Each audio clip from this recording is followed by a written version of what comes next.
This is Ahval Online, meeting point of accurate news and free comment on the current affairs of Turkey. Welcome to our podcast series. Hello and welcome to Talking Turkey. I'm your host, Ahval editor David Lepeska, and with me today is Milena Buyum, Turkey campaigner for the global human rights advocacy group Amnesty International. Hello, Milena, and thank you so much for joining us. Oh, you're welcome.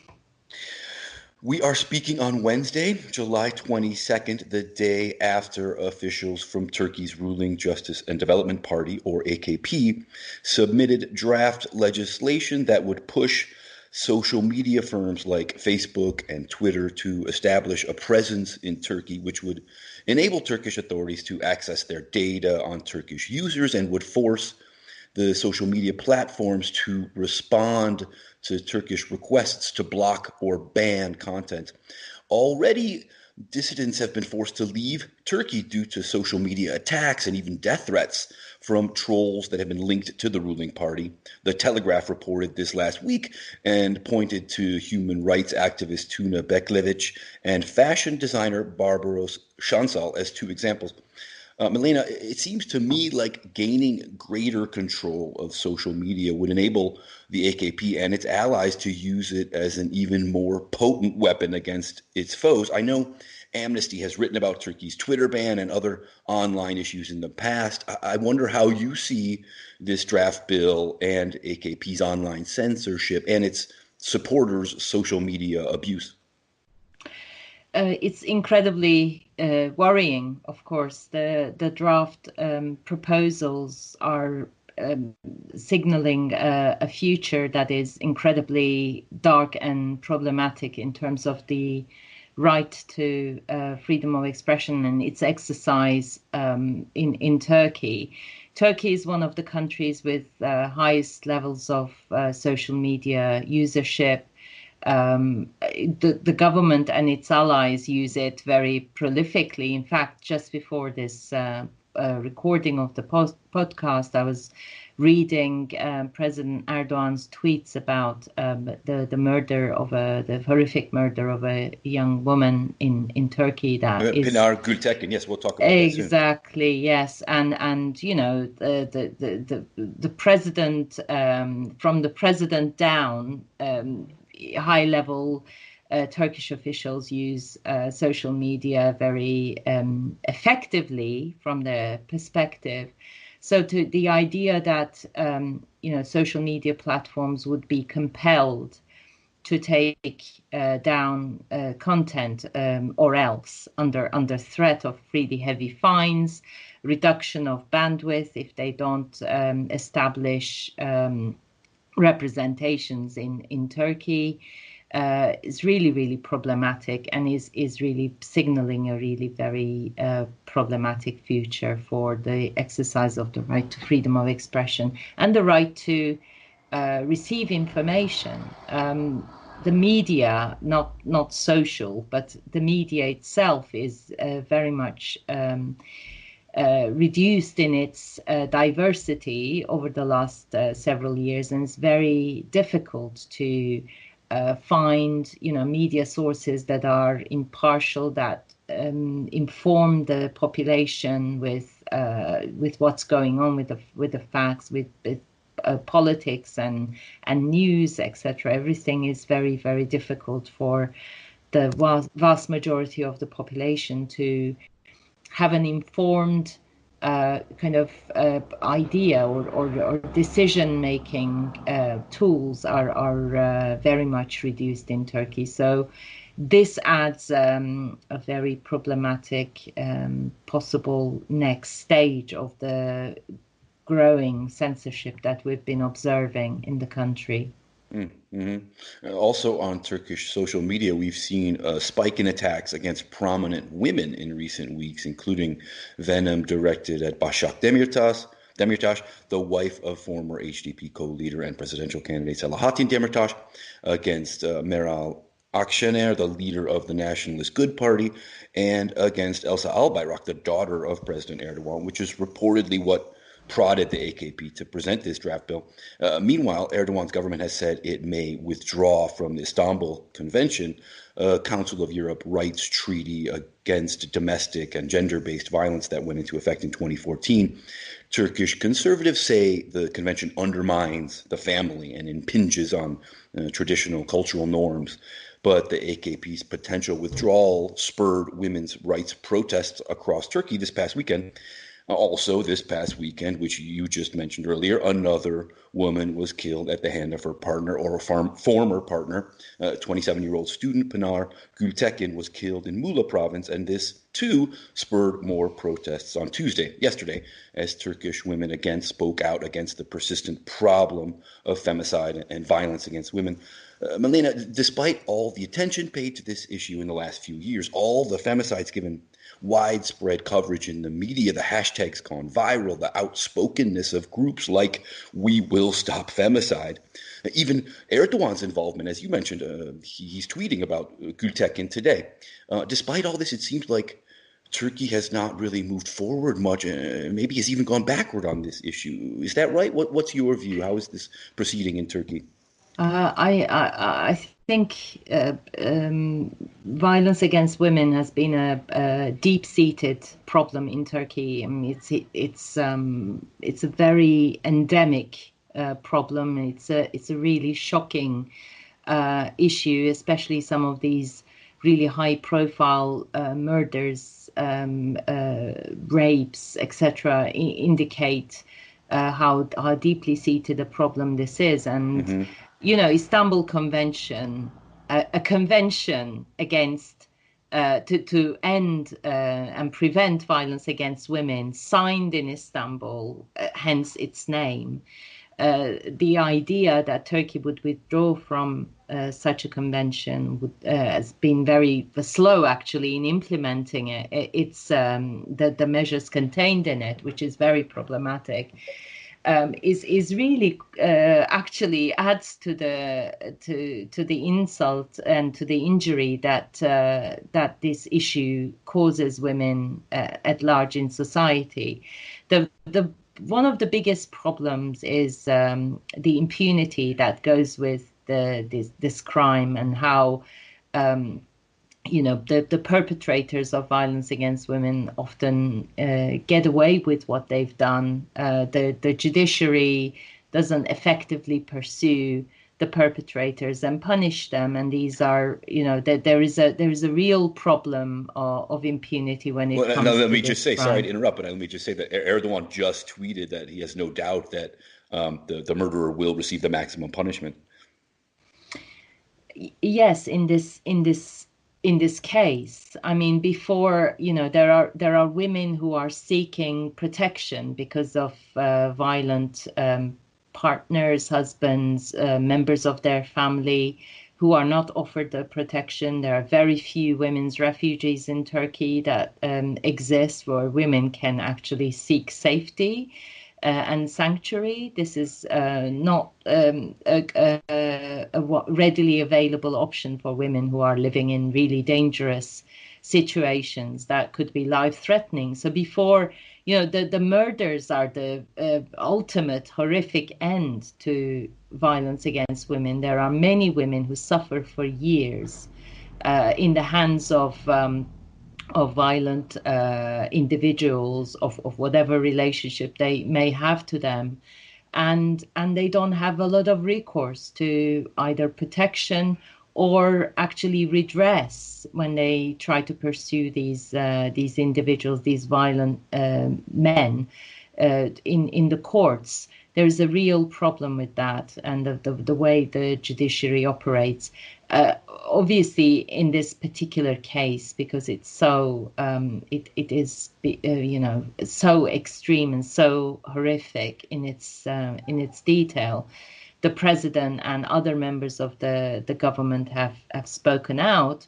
But the issue goes beyond this particular case. Now, you will remember there have been other very high-profile cases in which the authorities have spoken out, and yet this has not led to a reduction of these cases or, the successful prosecution Well, let me of just ask. some of. You say that there's a deeper issue. What is the deeper issue? Why do these criminals often, or suspected criminals, get off with a lesser punishment than one might hope for or expect?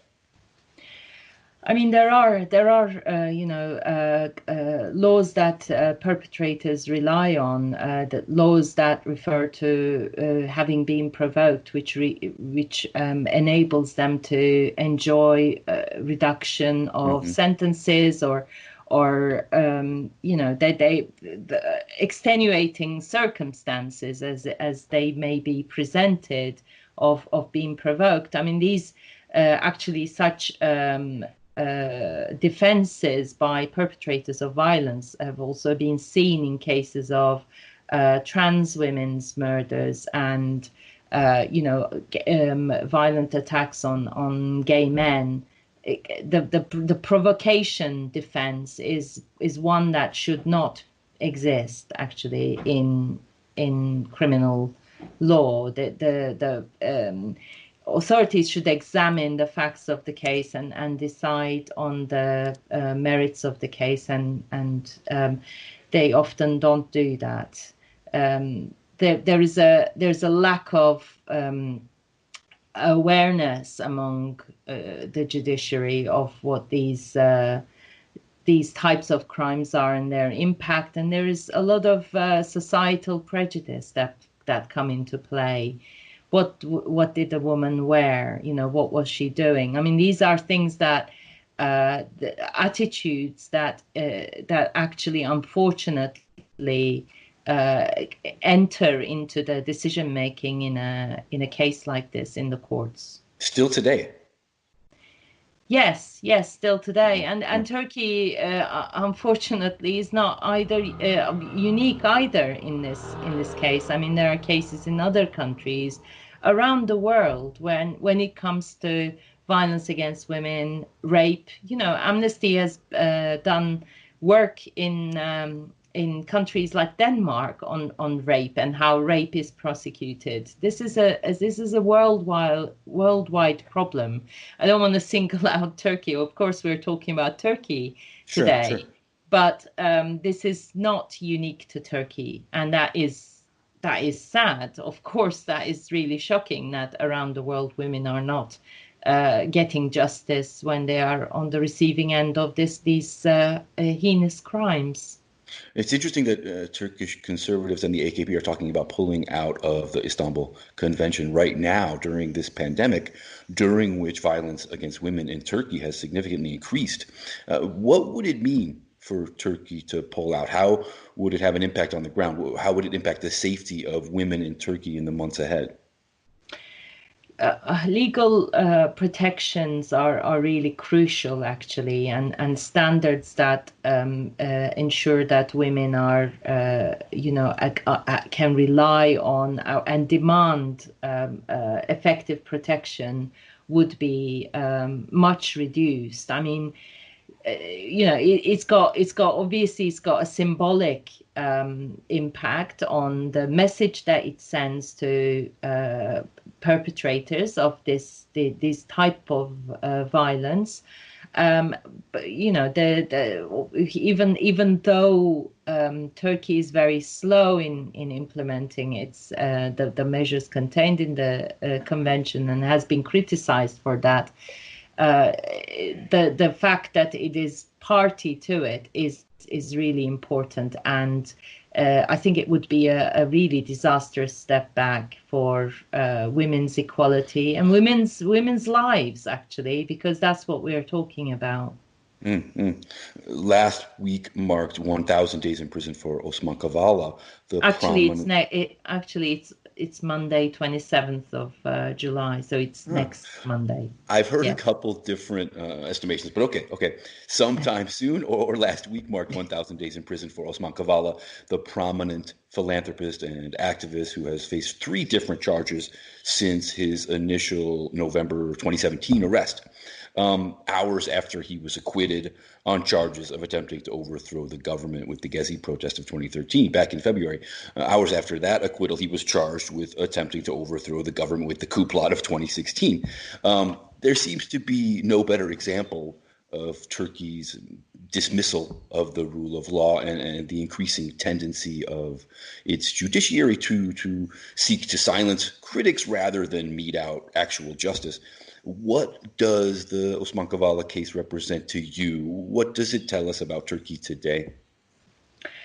Well, it's a travesty of justice. What Osman Kavala has been put through, and it's an emblematic case that also reflects some of the less well-known individuals' experiences in the hands of a judiciary that is increasingly devoid of independence and is incapable of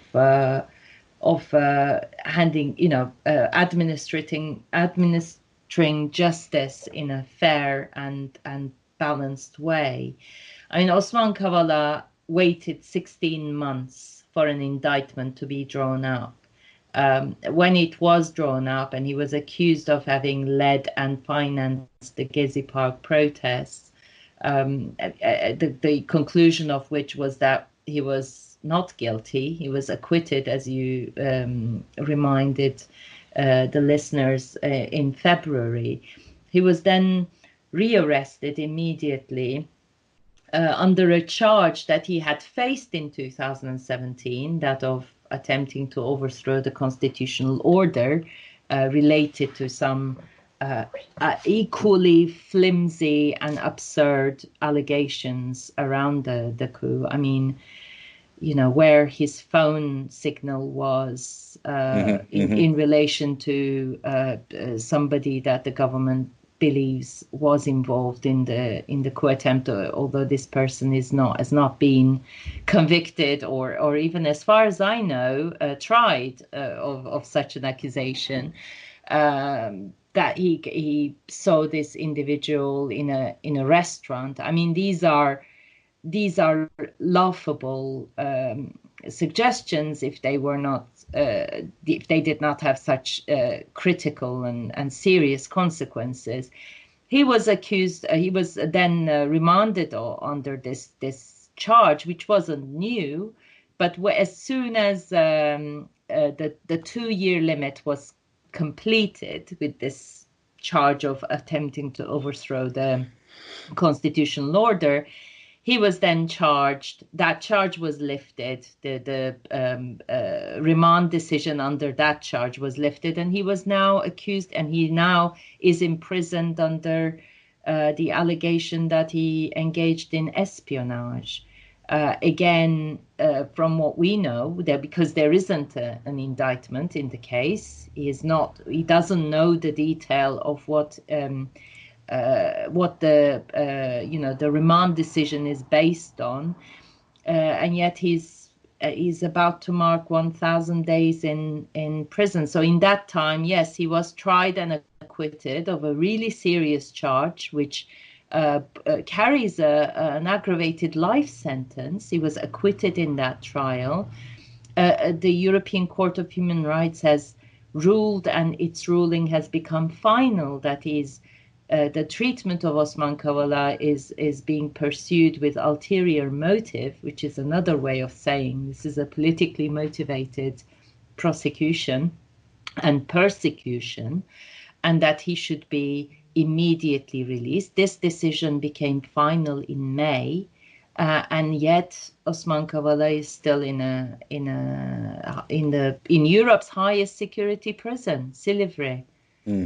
It's really incredibly shocking that this should be the situation, and there isn't a current indictment against him.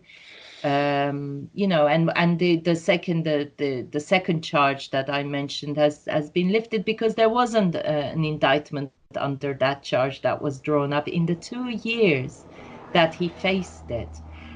So yes, they are looking for a crime to punish him with, but they haven't yet found one. I noticed your online campaign, or maybe it was Amnesty's campaign, calling for people to offer a word to describe Osman Kavala and his case. Any particular words or views you might like to share from that? It's not an amnesty initiative, actually. There is a lot of supporters of the Free Osman Kavala campaign that Okay. this is one of the initiatives that they have developed, and of course Amnesty is supportive of the initiatives, and we will not stop calling for his immediate release. Monday is a big peak in that campaign, where there will be a number of initiatives. There's social media messaging, videos of support and solidarity. There's a press conference on Saturday, I think, with some of the lawyers and Osman Kawala's wife. There is a number of activities that are going to take place in the next few days, where we want to draw attention to his plight, his situation. Of course, Osman Kavala is not alone in this situation. There are writers, journalists, lawyers, human rights defenders. I mean, our own case, our own former leaders in Turkey of Amnesty Turkey have just been convicted. Right. Well, this is perfect lead into my next question. Yeah. Earlier this month, the former head of Amnesty Turkey, Taner Kilic, was sentenced to more than 6 years in jail for membership in a terrorist group, specifically the Gülen movement, which the government sees as behind the 2016 failed coup. Kilic was convicted along with 3 other rights activists, including another former director of Amnesty Turkey, in a trial that lasted nearly 3 years. What stood out to you about this case, and is there much hope that Amnesty and others might find a way to get these activists out of prison before the end of their terms? They are not imprisoned at the moment. They are at liberty pending their appeal. I mean, they've not. Taner spent 14 months in prison, but he was released in August 2018.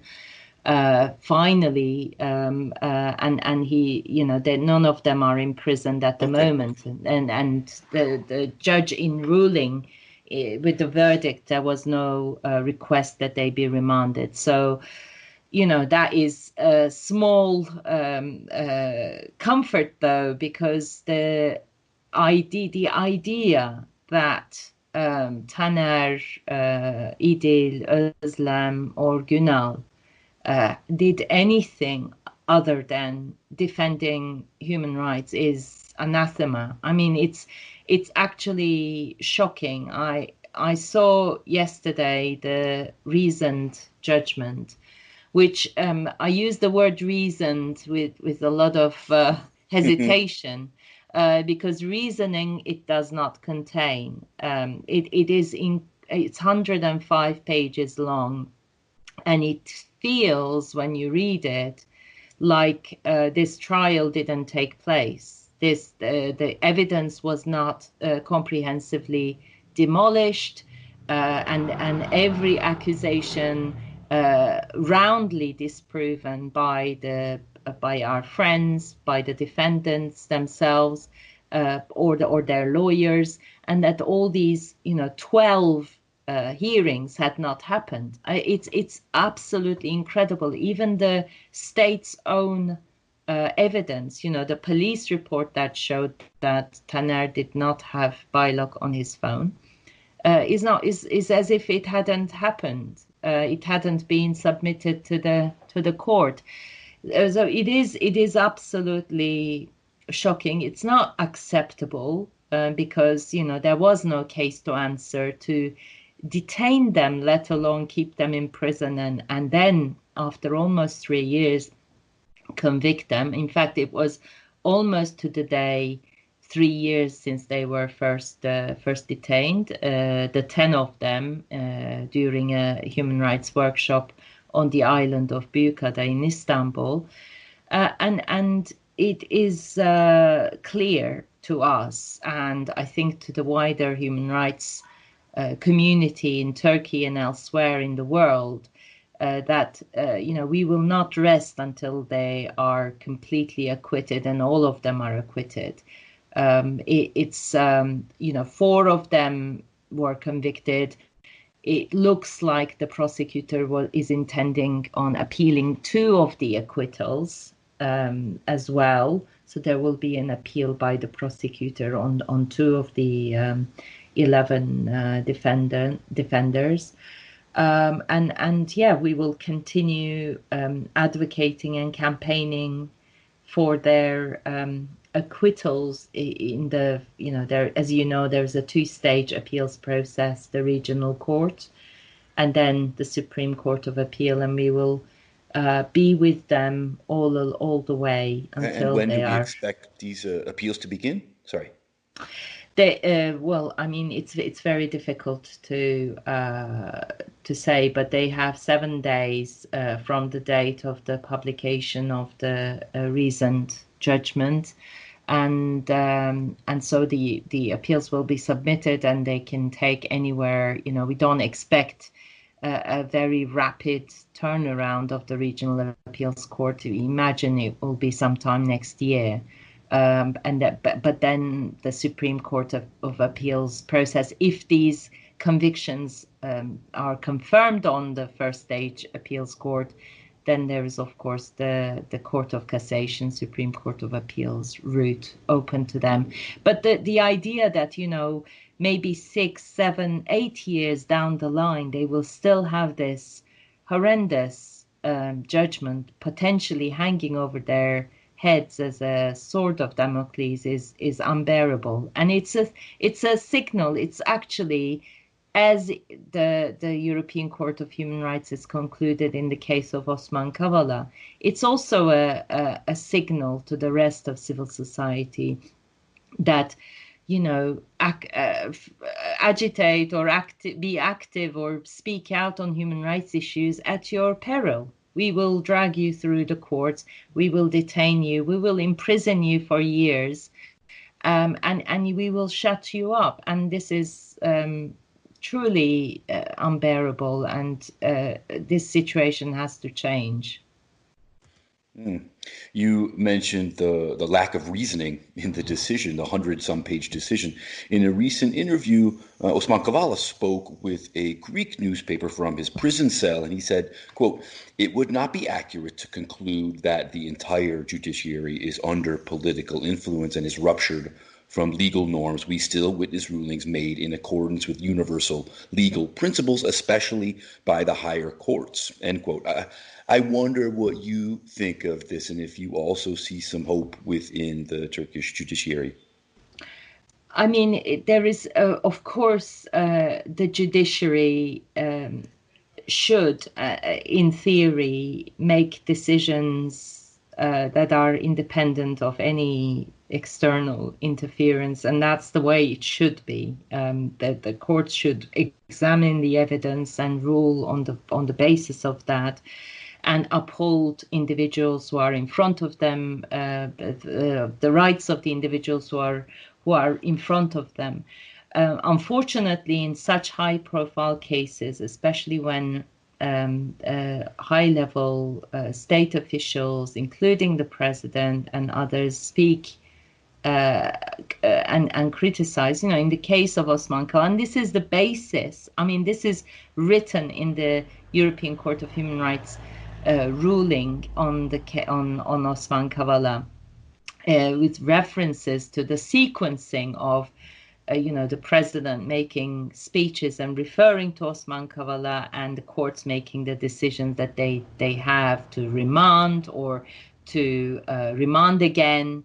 There was the news on the day of the acquittal in the Gezi Park trial that the Council of Judges and Prosecutors was going to open an investigation into the 3 judges that acquitted Osman Kawada and 8 others in that trial.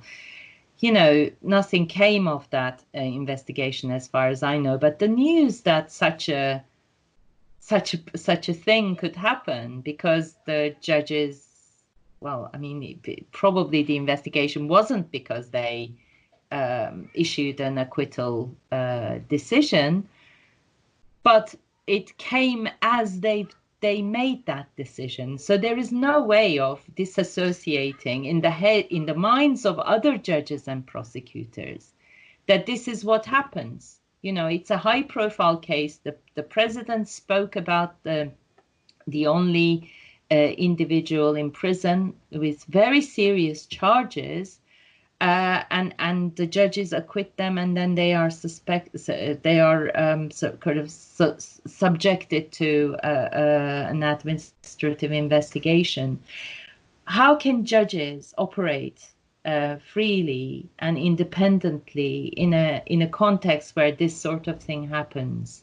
It's very, very difficult, and I think there is a huge amount of pressures on judges there, you know, and these pressures have to cease. They have to really cease in order for them to properly administer justice. I mean, I'm not saying there aren't problems with some of the laws that exist in Turkey, the misuse of the laws, such as the anti-terrorism legislation, which is used in cases where there is no incitement to violence or acts of violence involved, but simply dissenting opinions that are not palatable to the authorities. Individuals are being pursued in the courts under these really serious, severe laws, which have very serious and severe penalties. You know, that the laws there are problematic, but the implementation of them and how the judiciary operates in Turkey is a big, big problem.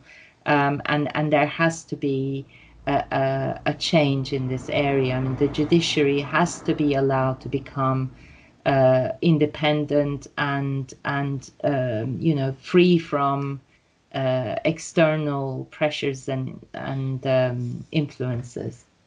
Just one last question for you, if I may. Preparing for this interview, I visited the Amnesty International website and found the organization's most recent report on human rights in Turkey and several articles on other issues and concerns in Turkey. And the list of offenses, of issues, of problems in Turkey is really long.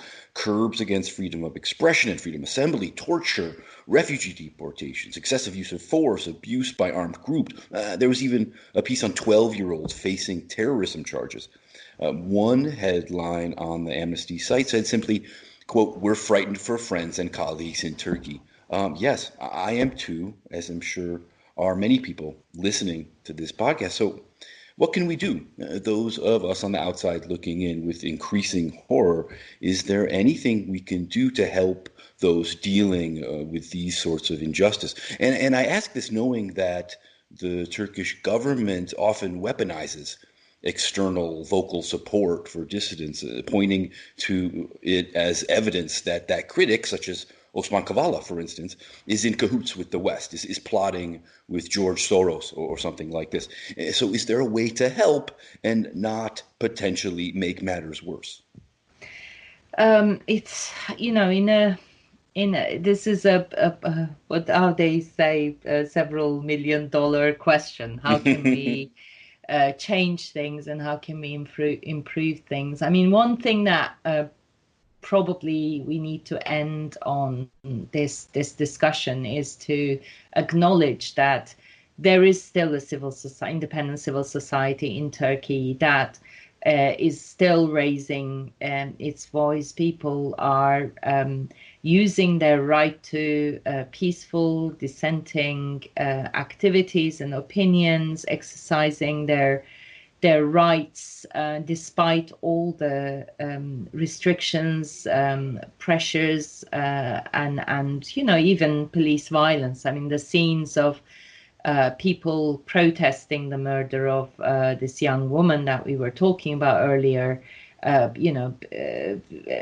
really being subjected to police beatings and so on, just because they are protesting this horrific murder, is a daily occurrence. And I think it's really important for Turkey's small but really forceful independent civil society, that they feel the solidarity from all around the world, that that Turkey is not forgotten. What's happening there is in the news, and and people are informed about what's going on and offer solidarity. I mean, 27th of July, for instance, this is a concrete thing people can do.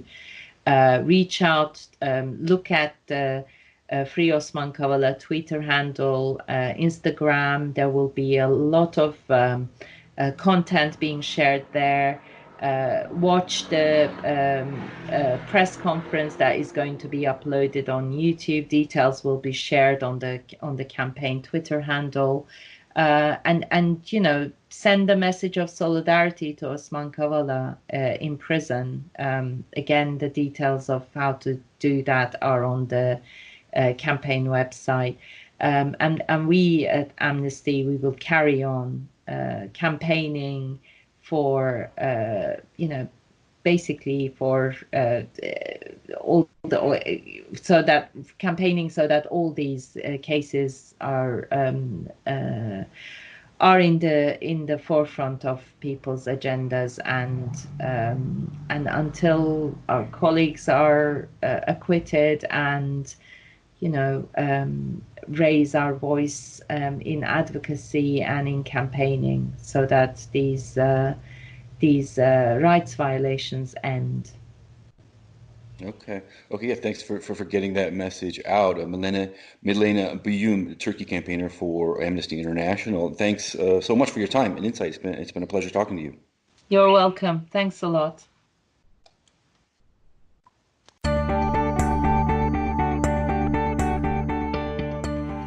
You can follow Ahval News Online podcast series through Apple Podcasts, Spotify, YouTube, Google Podcasts, SoundCloud, and Spreaker.